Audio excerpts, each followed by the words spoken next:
Olá, queridos amigos, muita paz, que saudade enorme dos abraços, dos encontros presenciais, mas nesse momento em que estamos recolhidos, estamos mais quietinhos no nosso canto, esse é o espaço possível para estarmos aqui comunicando, passando, conversando a respeito dos temas que são do nosso interesse. Quero aqui rogar ao Pai Celestial que nos abençoe, que nos traga a sua paz, que essa paz do nosso querido Mestre esteja em nossos corações e que essa espiritualidade maravilhosa nos auxilie no trabalho que começamos nesse instante. Desta feita, estamos aqui a convite dos nossos queridos amigos do Obreiros do Porvir, da belíssima cidade de Bom Jesus da Lapa. Que saudade enorme dos meus amigos. Recebam este abraço querido deste companheiro de trabalho, deste irmão da labuta. E por esse motivo nós estamos aqui também muito alegres, além disso, por estarmos trazendo uma mensagem que eu particularmente gosto bastante. Digo que do Evangelho todo, essa mensagem talvez seja uma das mais significativas, uma das que tenha maior significado para mim pessoalmente, porque diferentemente das outras passagens que falam de plantas, que falam das sementes, as chamadas metáforas do campo de Jesus, essa especificamente ela se difere porque ela traz um ensinamento.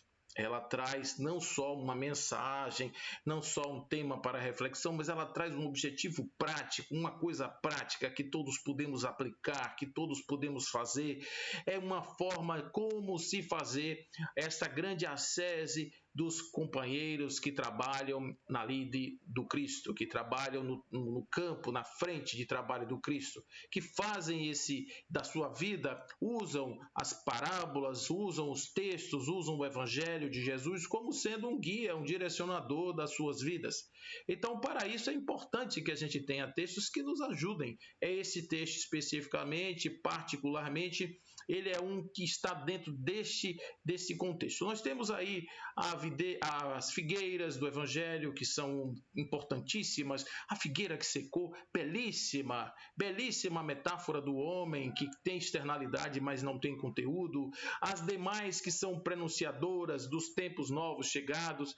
As sementes de mostarda, os grãos de mostarda, os pequeninos grãos de mostarda, as sementes do semeador, o joio e o trigo, todas essas são passagens importantíssimas, mas a videira, gente, a videira tem um peso especial. A videira é João é diferente, João é metafísico, João ele é todo diferente na sua expressão, e ler João é sempre um conforto, um refrigério para as nossas almas. Portanto, estejam convidados comigo a caminhar nessa direção de um entendimento a respeito dessa passagem do Evangelho. É bom dizer que existem diversas formas de se ver um texto. O texto, normalmente, ele tem alguns componentes ou algumas variáveis que influenciam na interpretação do texto. Portanto, para entender um texto, nós precisamos entender o contexto, o texto e o pretexto. Precisamos saber aonde aquele texto se enquadrava, que cultura, quem era o pensador, o que aquele cara pensava, como é que ele imaginava aquilo lá, o que ele escreveu, ou seja, quais são as palavras que estão ali e, eventualmente, o que aquilo se destina a dizer. Qual é o objetivo daquela palavra, qual é o objetivo daquele texto. E isso, claro, para nós é algo extremamente importante nesse momento, termos um cuidado especial com a nossa querida videira verdadeira. Então, esse texto ele começa a partir de um entendimento, de uma metáfora de Jesus se colocando como uma planta e que tem o seu pai, que é aquele que cuida da planta. Isso a gente vai ver com detalhes aqui na frente. Mas eu queria, antes de começar a ler o texto, dizer outra coisa importante sobre essa interpretação. Além do texto, do pretexto e do contexto, nós precisamos das chaves. Chaves são importantíssimas, porque para que nós possamos decifrar os códigos que estão por trás desses textos, algumas chaves nos ajudam nesta compreensão. Especificamente, eu vou buscar uma chave que vai nos ajudar muito nesse entendimento, e essa chave ela está no Espiritismo. Especificamente, nós estamos com a chave na Gênese. Capítulo 2, item 24. Logo na apresentação desse capítulo 2, nós temos Kardec dizendo o seguinte: a natureza inteira está mergulhada no fluido divino. A natureza inteira está mergulhada no fluido divino. Essa é uma frase que talvez no passado fosse mais difícil de ser dita por Allan Kardec. Agora, mas não, porque ele já está amadurecido, ele já sabe exatamente o que é aquela proposta lá, ele não tem mais dúvida em relação a isso. Qual que era a questão do passado? É que quando você dizia que tudo está imerso no fluido divino, ficava aquela ideia do panteísmo. Olha, o panteísmo é Deus se expressa, se divide ou se fragmenta ou manda filamentos seus para a criatura, de modo que se você pegar todas as criaturas somadas, você tem Deus. Deus é a soma das suas criaturas. A expressão de Deus se vê nas criaturas, então Deus, na infinitude, tem nas criaturas as suas dimensões. Isso é panteísmo. Nós estamos falando de algo diferente. O fato das coisas estarem imersas em Deus não quer dizer que nós estejamos limitando Deus à soma das coisas. Então, não é panteísmo. Talvez um monismo, isso sim, um monismo divino, um monismo onde nós estamos falando que o fluido divino seja a grande essência onde tudo acontece. Tudo absolutamente acontece. Voltando para Kardec. Em virtude do princípio de que as partes de um todo são da mesma natureza e têm as mesmas propriedades que ele, cada átomo desse fluido, se assim nos podemos exprimir, possuindo o pensamento, isto é, os atributos essenciais da divindade, e estando o mesmo fluido em toda parte, tudo está submetido à sua ação inteligente, à sua previdência, à sua solicitude. Então, olha só, começamos nessa chave, porque temos uma metáfora de Jesus se colocando ou ele está se transformando agora em uma videira. Ele está imaginando, eu sou uma videira, o meu pai é um agricultor, ele começa fazendo esse trabalho. Muito bem, o que significa isso? Significa dizer que Jesus está se expressando ali agora na forma de uma videira. Quando eu faço isso, quando eu me coloco na figura de um outro ente, eu estou dizendo que eu agora estou me transformando em algo que tem uma particularidade diferente daquela outra que é a minha natural. Então, eu sou, por exemplo, um ser humano e agora eu vou, metaforicamente, imaginariamente, ideologicamente, dentro da fantasia, eu vou me portar mentalmente para um outro campo. Nesse campo, eu agora sou uma videira. Nesse campo da videira, eu tenho limitações que uma videira tem. Então, a videira ela tem limitações, assim como ela tem capacidades que eu não tenho. Eu não consigo produzir, eu não consigo produzir uvas, eu não consigo produzir figos, eu não consigo produzir nada. Eu tenho outras capacidades. Então, essa capacidade dela é maior do que a minha. Porém, em outros campos, ela tem limitações. Então, isso que quer dizer é que essa chave vai nos dizer uma coisa interessante. Tudo nasce na mesma essência, porém as expressões estão vinculadas às limitações de cada forma. Cada forma tem a sua expressão particular e a sua limitação particular. Por isso eu sou assim, a videira é daquela forma. Então, ela tem toda a sua natureza, ela tem toda a sua expressão e eu também tenho a minha. Eu também sou, com as minhas capacidades, cada coisa no seu lugar. Mas, lá no substrato íntimo, conforme assim Kardec vai dizer, temos o fluido divino, que é comum. O fluido divino ele é comum para tudo, absolutamente tudo. Olha só o que ele conclui. Nenhum ser haverá, por mais ínfimo que o suponhamos, que não esteja saturado do fluido divino. Ou seja, não existe nada que não esteja saturado do fluido divino. Saturado significa completamente imbuído do fluido divino, inclusive aquilo que nos externaliza. O nosso chamado espaço entre um e o outro, tudo absolutamente está saturado do fluido divino. Nós, conforme Paulo vai nos dizer em Atos dos Apóstolos, nele nos movemos, nele estamos, enfim, aí está justamente essa comprovação de um entendimento que não é somente nosso, mas que também está no Evangelho, trazido aí pelo nosso apóstolo dos gentios. Esse pensamento é importantíssimo para a compreensão da passagem da nossa querida videira verdadeira. Começamos então o nosso texto, vamos então para a parábola, de novo, lembrando só, João 15, 1, 17, se vocês quiserem acompanhar o texto, muito bom, o texto realmente vale sempre a pena a gente dar uma olhada nesse texto da videira. Então começa assim, eu sou a videira verdadeira e o meu pai é o agricultor. O que isso quer dizer? Que sinal é esse que está aqui? Ou seja, o que traz aqui dentro da nossa chave? O meu pai é o agricultor e o que o agricultor faz com a planta? Ele cria, ele planta. Ele não é o responsável pela geração, pelo desenvolvimento, pela inclusão. Não, mas se ele não tomar a ação de plantar, ela talvez não nasça. Ela pode nascer na natureza, mas alguém vai fazer esse trabalho. Um passarinho, o vento, alguém vai fazer o trabalho. A semente vai cair, a gravidade, a força da gravidade vai empurrar para baixo, alguma coisa vai acontecer. Porque se não acontecer nada, nada vai acontecer mesmo, né? Não vai ter conclusão, não vai ter resultado nenhum. Então, nesse caso especificamente, quem faz gerar é o pai, que é o agricultor. E o pai cuida, como o agricultor cuida da planta, o pai também cuida desse indivíduo. Mas vai cuidar como?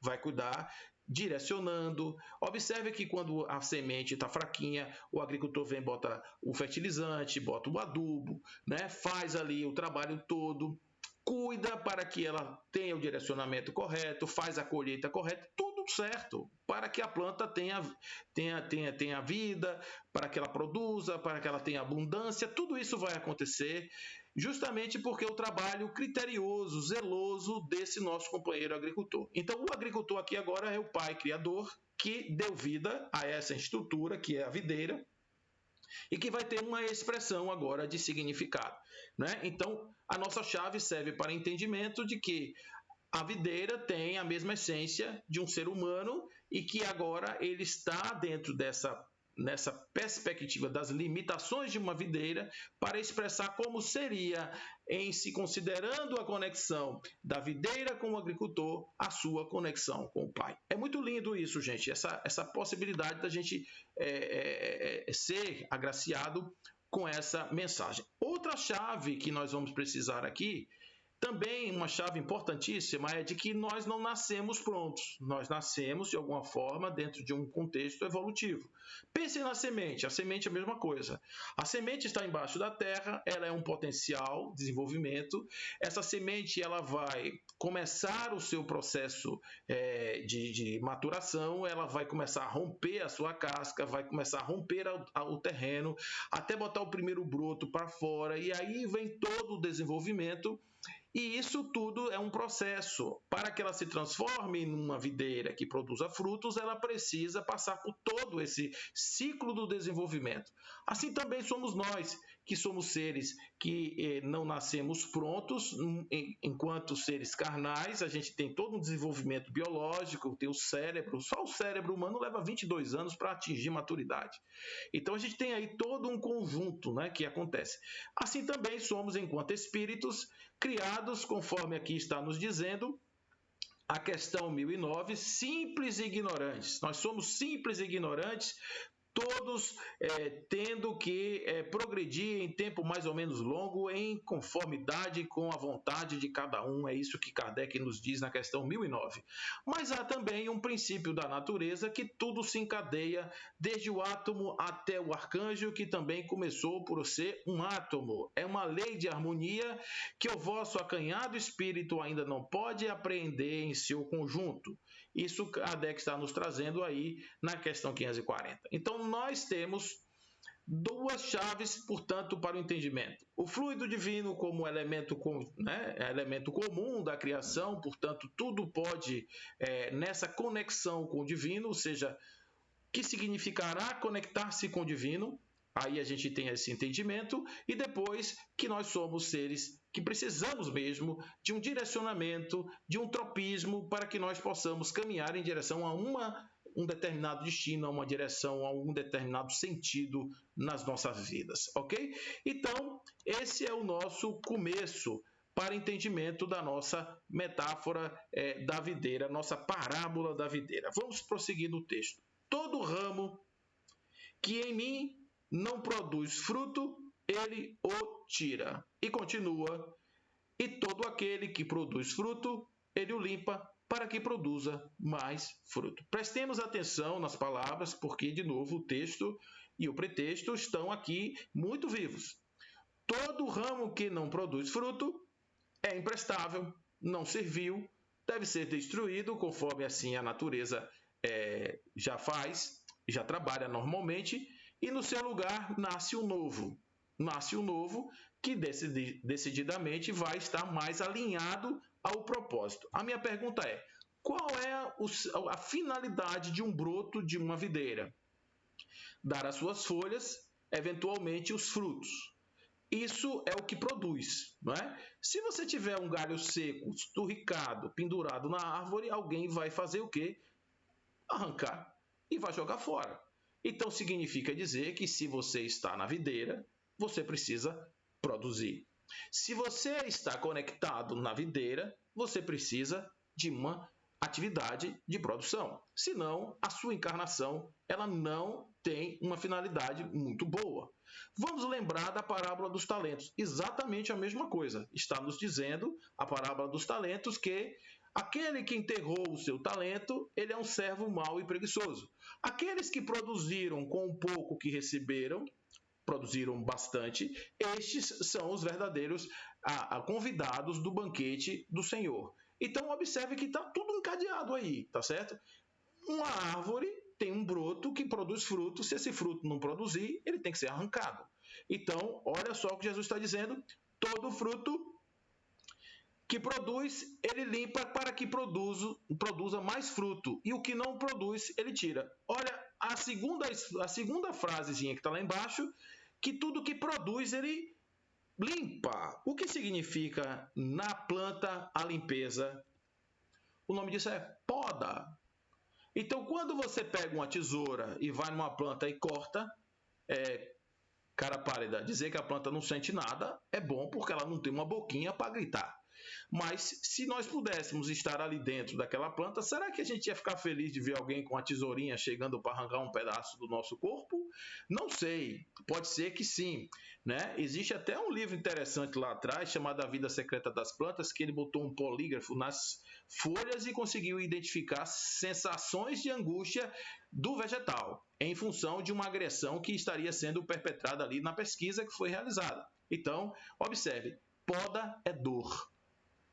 E você pode pensar assim, poxa, eu estou fazendo tudo certo e está vindo umas coisas assim, né, enviesadas na minha vida que eu não sei, eu não estou entendendo o que está acontecendo. E aí depois a gente vai começar a compreender o porquê, o paraquê das coisas que estão ali acontecendo.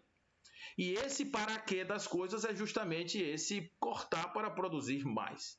Se eu tenho alguns impedimentos, se eu estou produzindo, mas a minha vida ainda é aquém daquilo que eu posso fazer, embora eu já esteja fazendo algo, eu preciso ir além.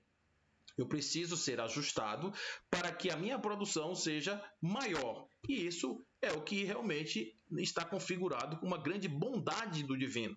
A bondade do divino não é castigar ninguém em nome de um cumprimento de uma lei.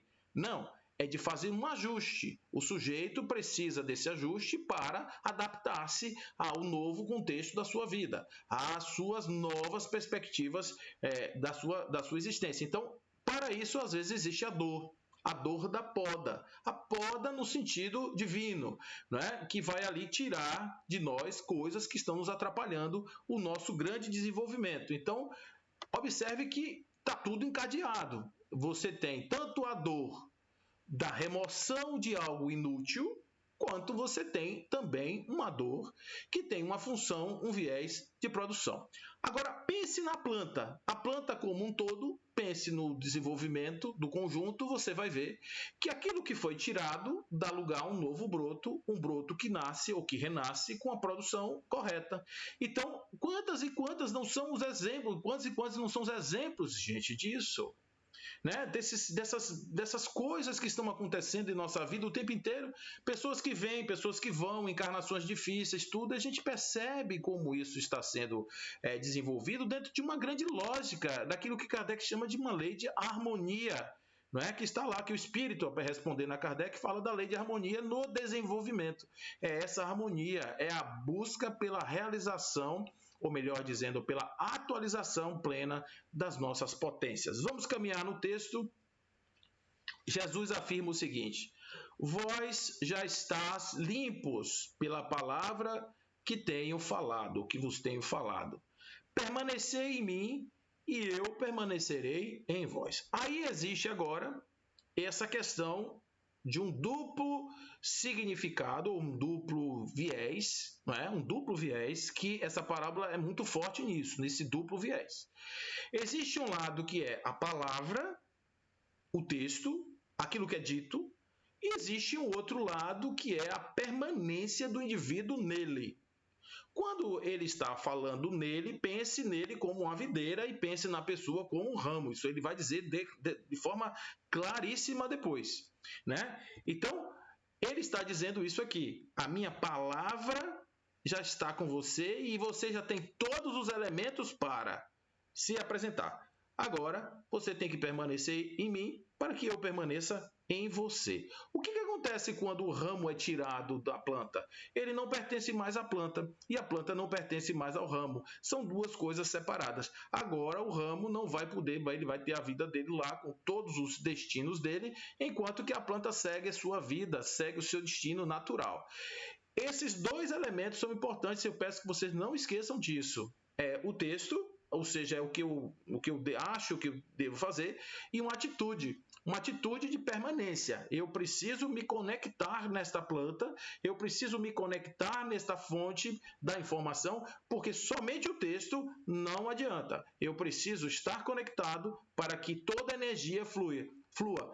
Olha que Jesus está dizendo o seguinte: na conexão dele com o agricultor, ele tem uma sinergia, ele tem um fluxo de informação e de ação entre ele e o agricultor, a planta e o agricultor.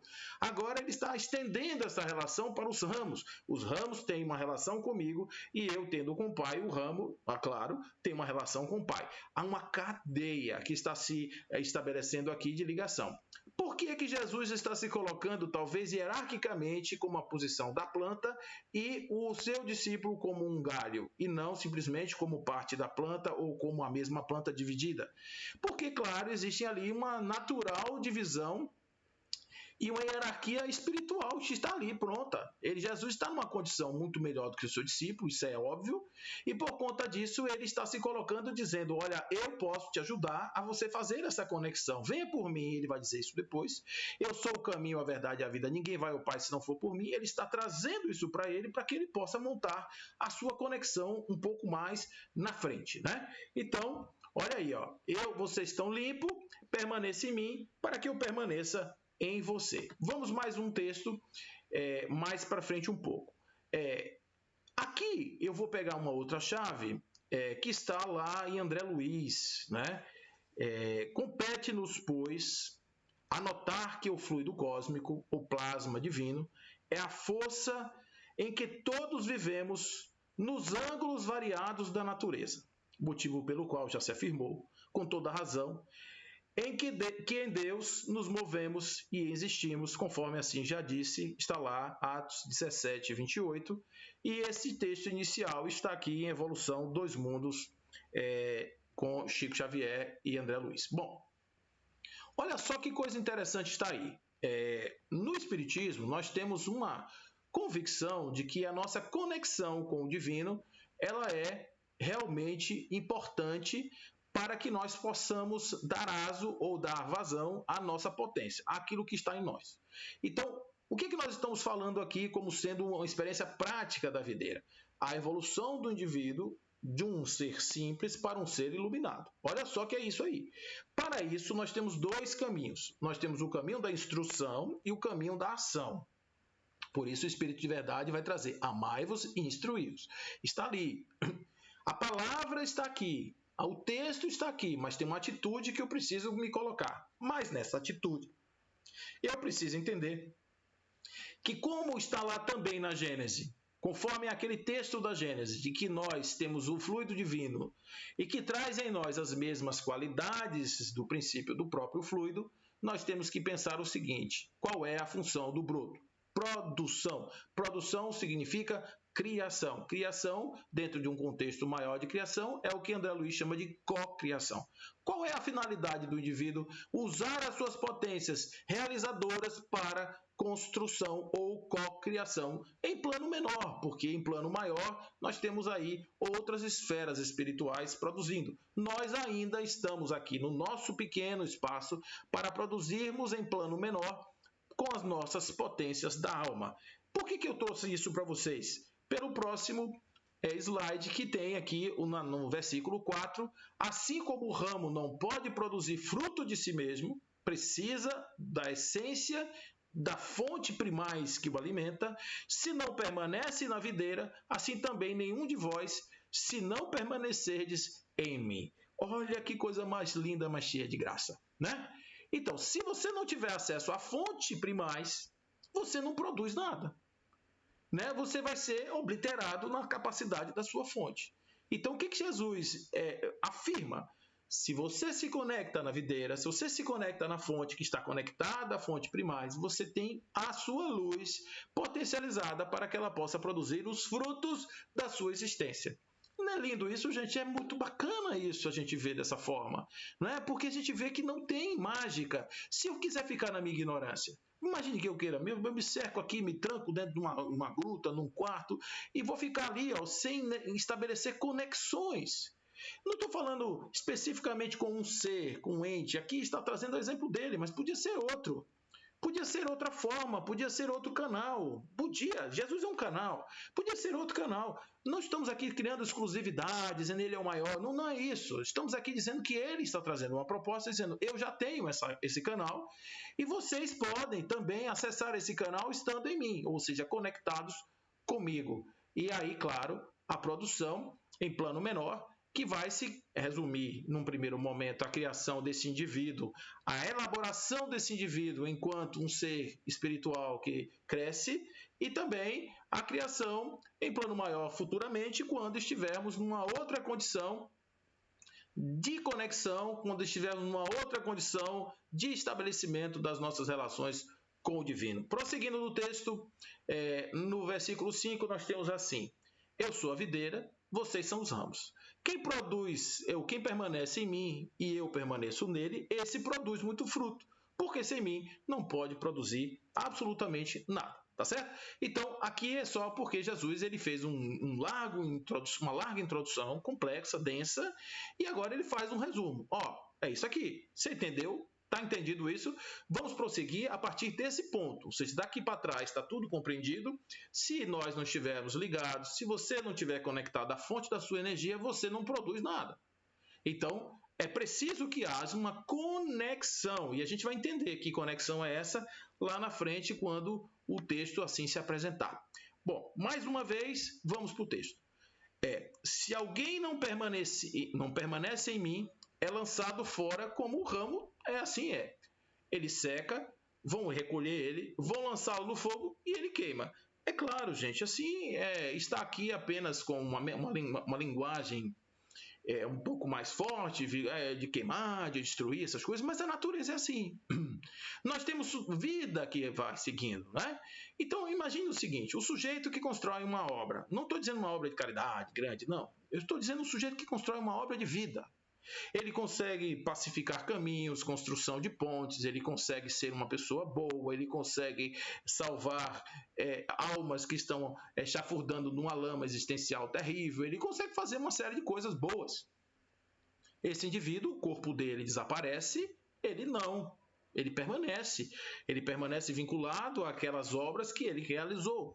Então, o indivíduo que não faz nada, o indivíduo que é ensimesmado, o indivíduo que não sai da sua casca, ele simplesmente é como se ele não tivesse acontecido.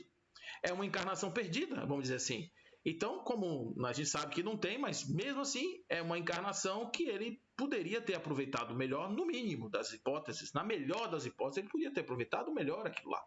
Então, como ele aproveitou pouco, aquilo é como um ramo que é descartado, que é jogado fora, e que a partir desse momento ele precisa fazer um novo início, ele precisa voltar novamente para começar a sua jornada a partir do ponto em que ele parou ou do ponto em que ele assim achar interessante, porque temos o livre-arbítrio para construir a nossa estrada dentro desse processo evolutivo. Isso para a gente é muito importante. Mas ainda um pouco no texto. Se permanecerdes em mim e as minhas palavras permanecerem em vós, pedireis o que quiserdes e vos acontecerá. Eu peço apenas que vocês olhem essa figura. Eu tive um trabalho grande de buscar isso aí, porque vocês estão vendo Jesus trazendo, junto com outros, ele está trazendo a paz aqui em cima, né, do coraçãozinho, e a gente está vendo ele com a tesoura entregando para um sujeito que está aqui na terra com um saco aqui amarrado na sua perna. Aqui está a representação do dinheiro, mas não precisa ser dinheiro não, pode ser qualquer coisa, qualquer energia telúrica que nos atraia em direção à terra. Então, olha só o que Jesus está dizendo, e isso é uma coisa perigosíssima, porque muita gente usa isso para o mal. Infelizmente, essa história de que você pode pedir o que quiser e que você vai ter, isso dá a ideia de que a pessoa pode pedir um carro, né? O que quiser, um carro, uma conta, a loteria, a Mega Sena, pede direito, pede logo a Mega Sena acumulada, não é verdade? Por quê? Porque com a Mega Sena você faz tudo, você compra o carro, compra a casa, resolve o problema da roupa, a autoestima, vai para uma academia, melhora lá a aparência física, faz da vida lá o que você achar que deve.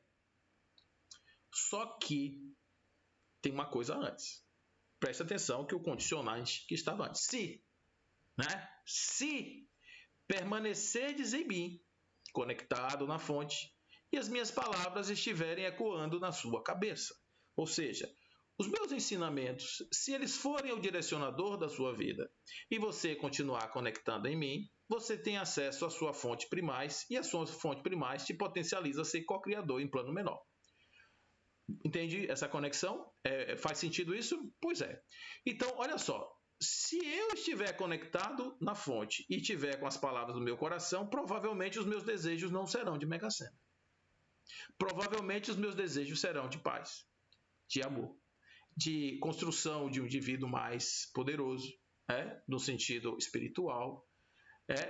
Essas forças da alma estarão atuando em mim, produzindo em mim os efeitos do crescimento espiritual. E isso, claro, eu vou ter e agradecer muito ao Pai Celestial por estar me dando essa oportunidade, porque somente sentir a sua energia fluindo em mim vai me dar tanta alegria que essas coisas vão ficar parecendo coisas, essa tesoura aí realmente ela é salvadora, porque ela liberta o sujeito para que ele pare de olhar para o chão e passe a olhar para uma outra dimensão muito maior que está além dele, que está na sua frente e que ele pode galgar esses espaços aí sem maiores problemas, absolutamente.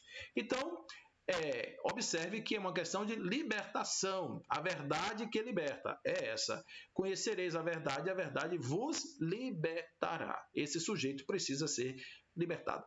Então, se você permanece em mim e as minhas palavras permanecem em você, olha que coisa rica demais isso aí, essa história.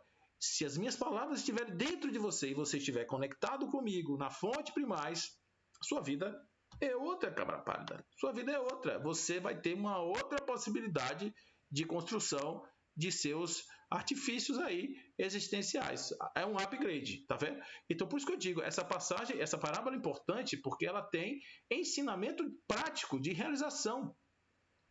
Não fica só no texto, fica na ação. A ação e o texto. Ou seja, acaba com aquela história da hipocrisia, né? De ficar repetindo nas ruas largas, nas esquinas, de pé, nas sinagogas, etc.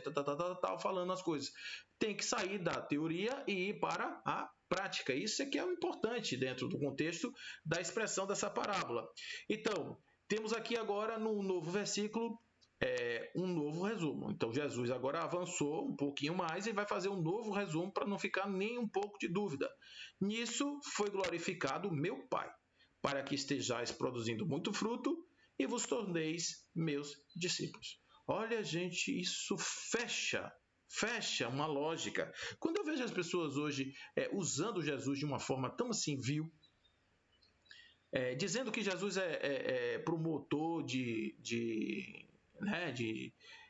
da evolução financeira humana, né? Da questão da prosperidade, a chamada teologia da prosperidade, eu fico assim assustado. Como é que a pessoa pode fazer um negócio desse com algo tão rico, né?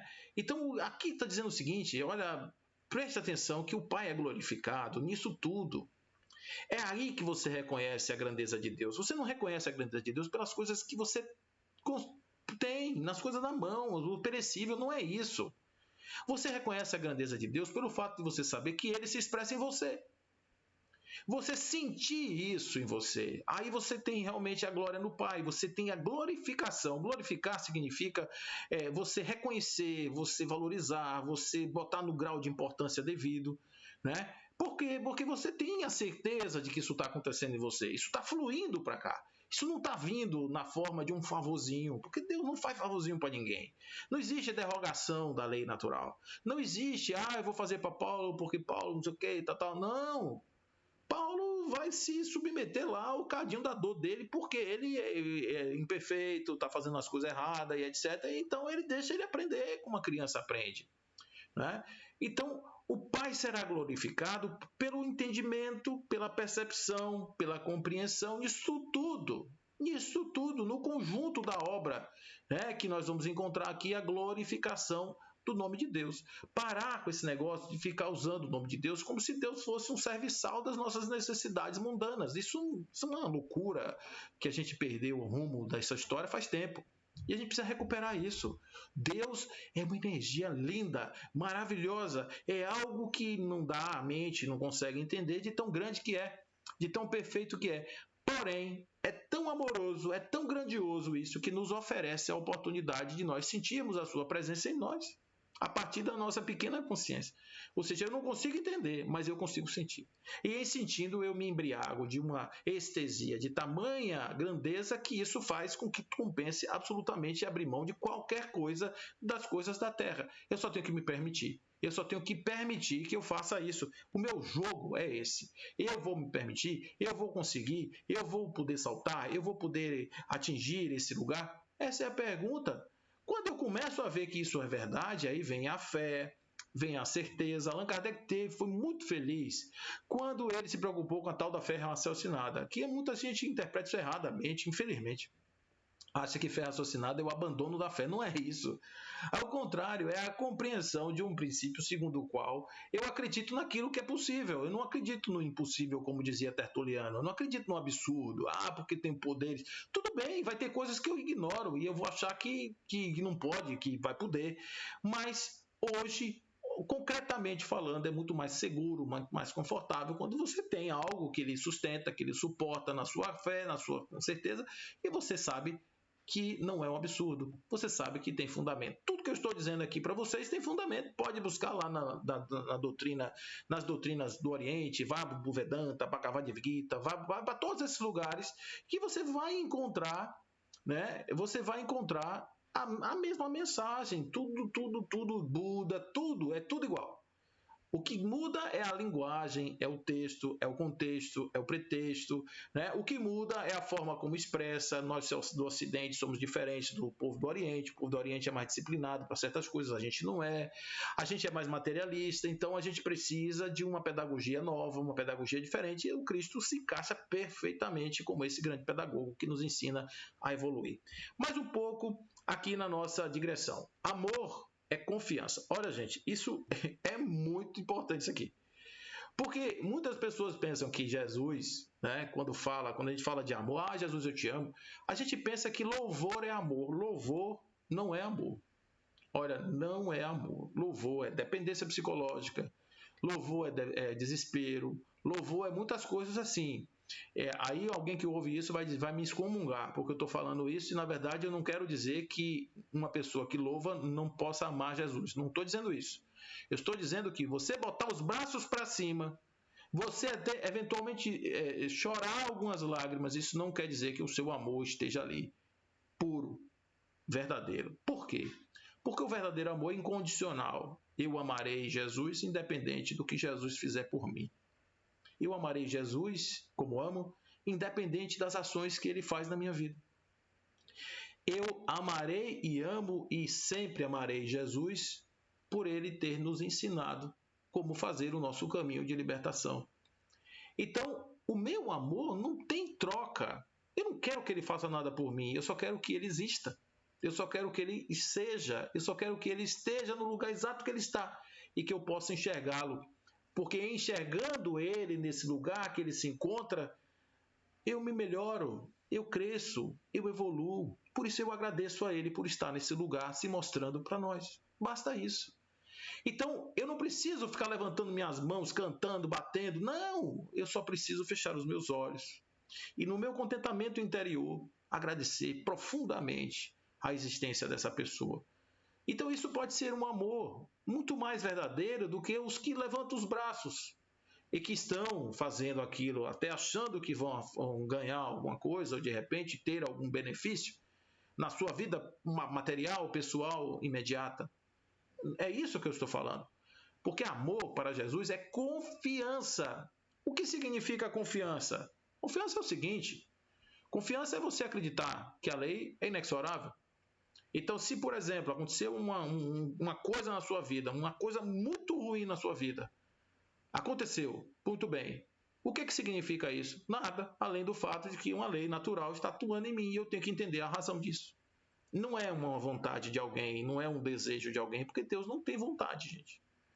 Dizer que Deus tem uma vontade é a mesma coisa de dizer que Deus tem uma não vontade, ou seja, Deus gosta de uma coisa e ele não gosta de outra, porque a vontade pressupõe uma escolha.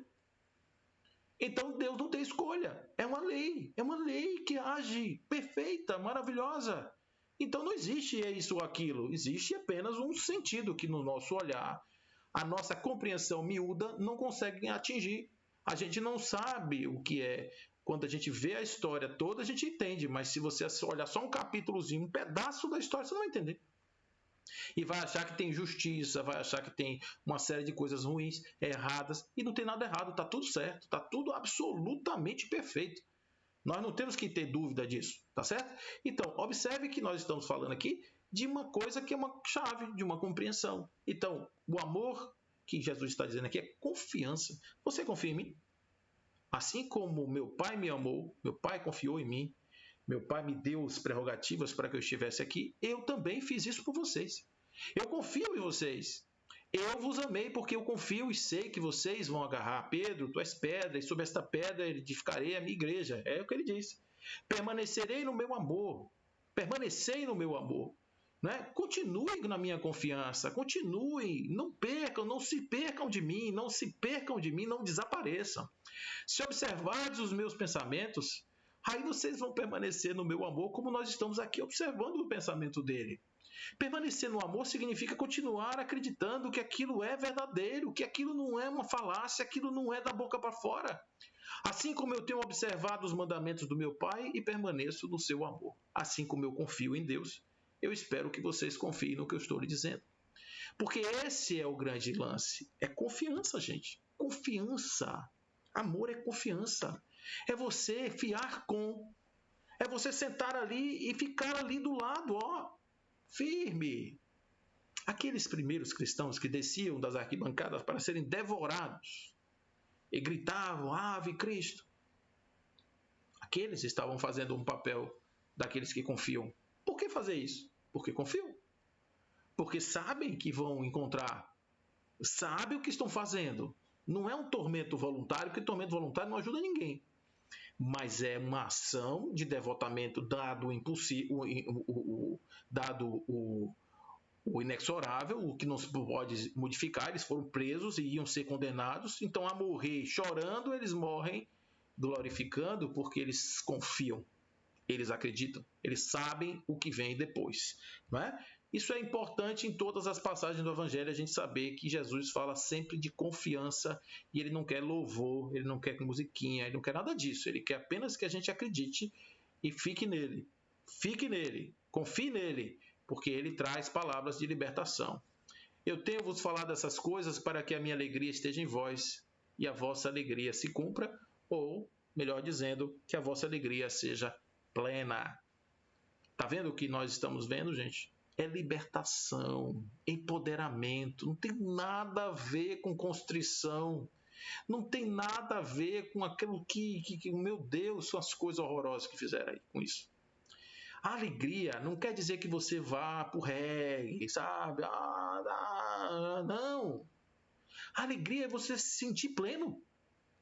Não importa onde você esteja. cima da montanha, tirando uma flor, trabalhando dentro de casa, cuidando de um jardim, qualquer coisa. Você seja pleno. Não é? A alegria plena, a alegria em todos os momentos, não é a alegria de um pedaço do córtex, né? Aqui um pedacinho do córtex aqui que dá alegria, um outro aqui que dá estesia. Não! É a gente poder ter isso o tempo todo, não o resultado dos nossos processos neuroquímicos, mas resultado da satisfação de saber que somos um espírito que estamos vivendo na vida, estamos passando pela vida, estamos plenos na graça de que esse Pai nos concede, de ter esse amigo, professor, irmão maravilhoso que é Jesus, nos orientando o passo, guiando a nossa, orientando o nosso destino. Não é legal isso? É bom. Esse é o meu mandamento. Agora sim, ele preparou o campo. Você confia em mim? Você está conectado em mim? Você acredita em mim? Então eu vou te dar um mandamento. Amem-se uns aos outros como eu vos amei. Agora, observe que a teia, a rede, se expande. É uma rede. Eu trago você para mim. Agora você traz outros para você. Você agora confia no outro. O outro confia em você. Você confia em mim. O outro confia em mim, confia no Pai por intermédio de você. Olha aí a rede como se amplia através dos laços da confiança e do amor. A libertação é da humanidade. Não haverá descanso enquanto a última ovelha não tiver sido recolhida ao aprisco. Não haverá descanso enquanto a última gota de luz ainda não estiver preenchendo a totalidade da escuridão. É preciso que a gente entenda que para fazer isso nós temos que ampliar a rede, ficar com isso aqui dentro, guardado, para não distribuir é uma bobagem. Amar uns aos outros tem a função de fazer com que os outros estejam em mim e eu esteja no outro. Por que a caridade é a salvação? Porque a caridade me leva ao outro. A caridade sem o outro não existe. Ela só existe porque tem que ter um outro. Então a caridade é a minha força propelente, a minha força propulsora, é a minha força que me envolve, me leva ao outro, através de uma ação, não só de um discurso, porque se eu chegar a encontrar uma pessoa caída e ficar fazendo um discurso, ou então fazendo uma pré-eleção para ela poder se levantar dali, ela não vai se levantar, eu tenho que pegar o braço dela, eu tenho que pegar a perna dela, eu tenho que levantar, dar uma comida para ela ficar forte, né? Então, a caridade é nisso. A caridade é você ir lá, confiar naquela pessoa. Você está confiando em quem ali? Naquela expressão falida? Não, você não está confiando aqui. Você está confiando que ali atrás tem uma potência divina. Ali atrás tem um anjo potencial. Ali atrás tem alguém que pode se redimir. Ali atrás tem alguém que pode se levantar. É isso que você está confiando. Porque a preparação foi feita aqui. Ó. Você confia em Deus? Você confia em mim? Confia nas minhas palavras. Você sabe que você é co-criador em plano menor e a co-criação em plano menor inclui melhorar a vida dos outros. É tudo muito fechado, gente. É tudo muito simples e ao mesmo tempo tão complicado de fazer porque a gente quer que as coisas sejam mais assim, sofisticadas. Não, gente, é simples mesmo, assim, ó. Simples. Vos ameis uns aos outros como eu vos amei. E ele vai dizer, ninguém tem amor maior do que este, ter alguém entregado a sua vida por amor. Entregado a sua vida por amor é o amor, ninguém tem, vou trocar a palavra, ninguém tem confiança maior do que essa. Dedicar a sua vida a esta ligação. Ninguém tem amor maior do que esse. Dedicar a sua vida inteira a essa conexão. Não é um dia na semana. Não é um momento que você vai ali no centro, que você vai na igreja, que você vai em qualquer lugar. É você ficar o tempo inteiro ligado, conectado nisso. Isso é que é importante. Porque essa é a maior prova de que você mudou sua vida. Você direcionou sua vida para um outro lugar. Baseado em quê? Na confiança, na ligação, no amor. Esse amor. Né?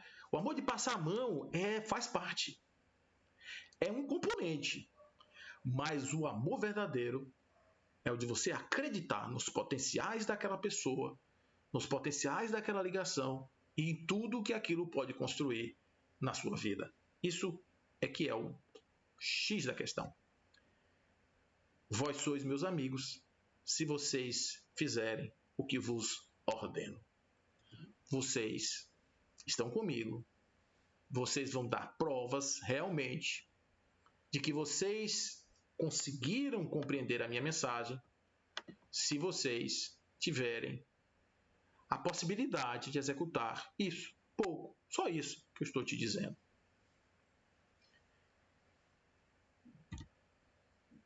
Eu não vos chamo de servos, porque o servo não sabe o que faz o seu senhor.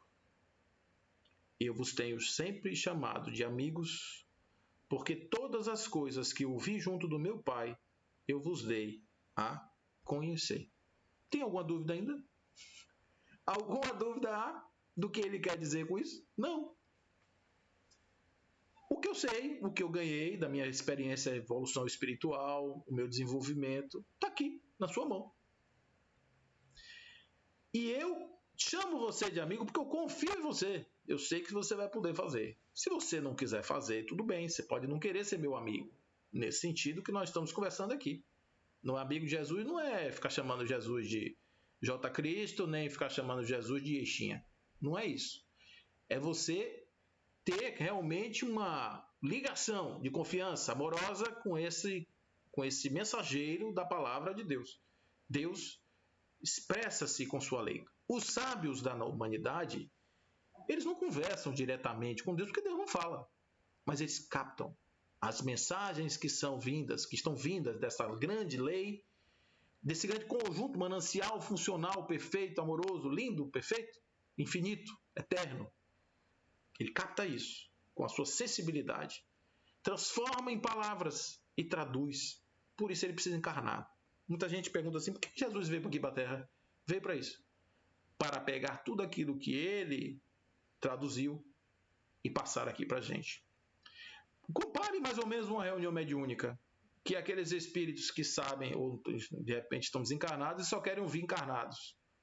A gente também. A gente confia muito nos encarnados. Tem uma passagem interessante no Evangelho, que é a passagem do rico e do Lázaro.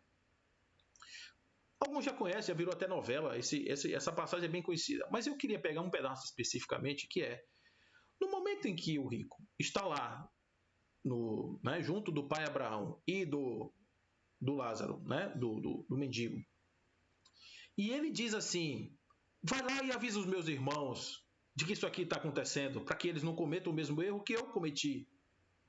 A resposta é não, eles têm os profetas, eles têm os livros, eles têm as informações. Eles que peguem lá e leiam. Então, a gente gosta muito disso, de receber as coisas mais ou menos prontas. Mas as coisas estão todas aí. A mensagem está aqui. O que a gente tem que fazer? Ler, entender, aceitar, assumir. Não é o que a gente tem que fazer? É o que a gente tem que fazer. Vós não me escolhestes, mas eu vos escolhi. Eles não podiam escolher. Eles não tinham esse discernimento. Imagina, vim passando aquele homem lá na rua, como é que eu vou saber que ali dentro tem um repositório das informações desse nível? Ele escolheu. E vos constituí, para que partais e produzais fruto, e o vosso fruto permaneça, a fim de que aquilo que pedirdes ao Pai, em meu nome, ele vos dê. De novo, gente. Olha aí, ó, a rede crescendo, se desenvolvendo. Eu estou com você. O que você precisar nesta relação, você vai ter. Eu fico impressionado muitas vezes com pessoas que constroem grandes obras e não têm sustentação financeira para aquilo. São pessoas pobres. Pessoas comuns. Como eu, como você, qualquer pessoa.